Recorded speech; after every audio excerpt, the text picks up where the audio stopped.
On the afternoon of July 12, 1963, a prison island off the coast of Singapore erupted into chaos.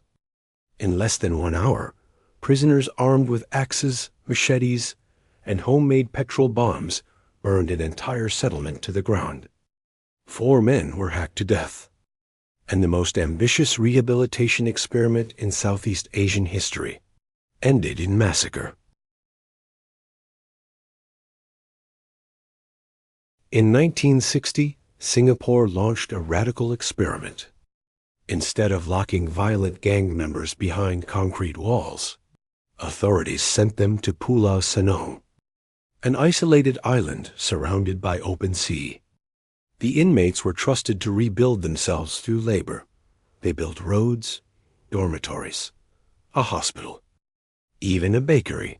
Officials called it a prison without bars, and for a while, it worked.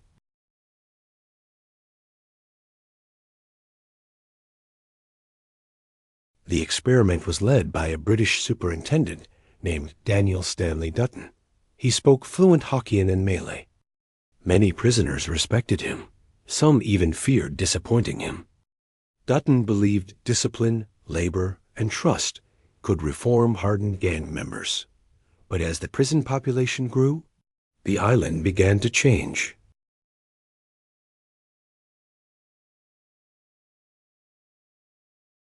By 1963, Pulau Senang held more than 300 inmates. The workload intensified. One construction project became especially brutal, a jetty that could only be built during specific low tides.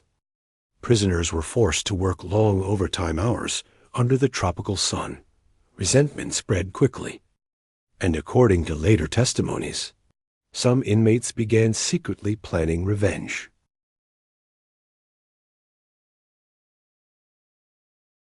On the night before the riot, witnesses later claimed several inmates were unusually calm. Some avoided work assignments. Others quietly sharpened tools, axes, harangs, cengkuls. By the next afternoon, the island was already beyond saving.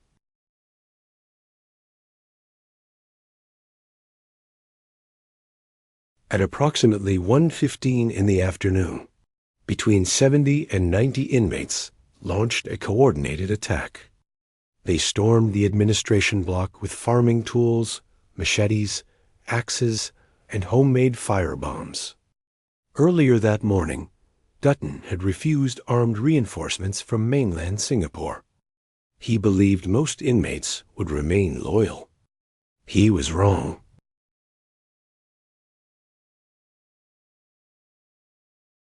Superintendent Daniel Dutton, along with 3 prison officers, were cornered inside the administration area. Arumugam Virasingam, Tan Kok Hayan, Chak Kok Hong. All 4 men were hacked to death.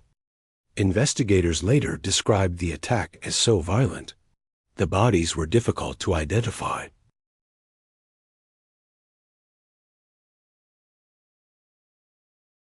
In less than 40 minutes, the prisoners destroyed the very settlement they had spent years building. Dormitories burned. Workshops collapsed. The hospital was destroyed. The prison without bars disappeared into smoke.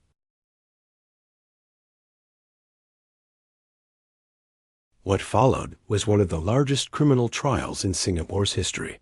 59 inmates were charged. The proceedings lasted 64 days. 18 men were sentenced to death. On October 29, 1965, all 18 were executed by hanging in a single day at Changi Prison.